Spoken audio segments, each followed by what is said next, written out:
انسان کی حقیقی دولت اور خوشی۔ آج صبح اچانک میری آنکھ کھلی تو کل کا منظر میری آنکھوں کے سامنے آ گیا کہ انسان صبح سویرے اٹھ کر نماز ادا کرتا ہے اور خالق حقیقی کے سامنے جھکتا ہے اور اپنے گناہوں کی بخشش اور والدین کی مغفرت کی دعائیں کرتا ہے اور حق کی راہ پر چلنے کی توفیق مانگتا ہے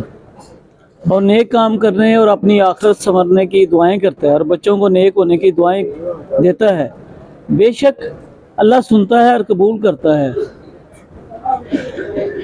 مگر انسانیت آپ کے لیے صبح صبح اٹھ کر دعا کرے تو کیا سمجھتے ہیں کہ ایک انسان کی دعا اور بہت سے انسانوں کی دعا آپ کے حق میں کتنا اثر رکھتی ہے؟ اور جب آپ کے لیے بہت سے انسان دن رات دعائیں کریں گے تو وہ دولت آپ کو کہاں سے کہاں لے جائے گی۔ اس حقیقت کو اللہ تعالیٰ نے قرآن مجید میں اس طرح فرما دیا۔ حدیث شریف میں آتا ہے ایک انسان کا قتل گویا پوری انسانیت کا قتل ہے۔ شاید میری زندگی ایک واقعے نے بدل کر رکھ دی جب میں نے انسان کا جلال، روب، دبدبہ اس وقت دیکھا جب وہ اللہ تعالیٰ کے دیے ہوئے عارضی اختیارات کو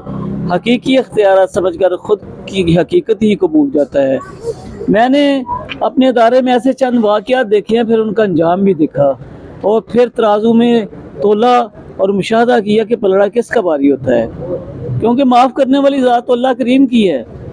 مگر میں حیران رہ گیا کہ چند دن کی عارضی زندگی کو گزارنے کے لیے انسان اپنی انا اور روب کو برقرار رکھنے کے لیے کس قدر خود غرض بن جاتا ہے اور حقیقت میں اس کے اختیار میں کچھ بھی نہیں ہے، جبکہ صبح سویرے اٹھ کر وہ کیا دعائیں مانگتا ہے۔ خیر انسان تو ہے ہی خطا کا پتلا، اللہ تعالیٰ معاف فرمائے، حالانکہ حضرت انسان کو جزا و سزا دونوں کا علم بھی ہے۔ اللہ تعالیٰ ہدایت دے اور سب لوگوں کو ان سے سبق سیکھنے کی توفیق عطا فرمائے۔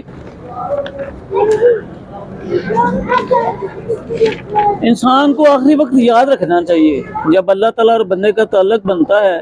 یعنی جب وہ بستر مرگ پر ہوتا ہے تو حقیقت میں اللہ تعالیٰ اس کے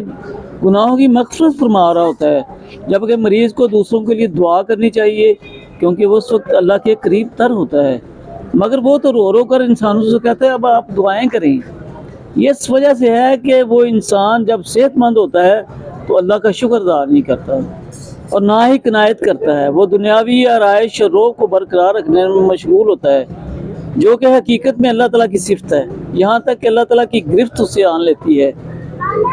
تو انسان کو چاہیے کہ وہ انسان کی حق تلفی نہ کرے۔ انسان کی دعا بھی ہے اور دوا بھی، یعنی ڈاکٹرز۔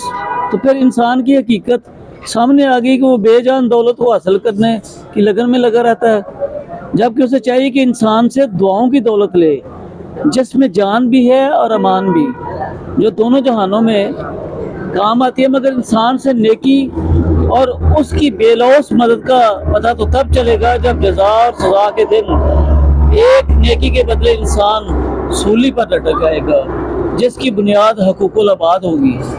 اللہ تعالیٰ میں ہدایت اور قناعت نصیب فرمائے اور آسانی عطا فرمائے اور آسانیاں تقسیم کرنے کی توفیق عطا فرمائے۔ گناہوں کی عادت چھڑا میرے مولا، مجھے نیک انسان بنا میرے مولا۔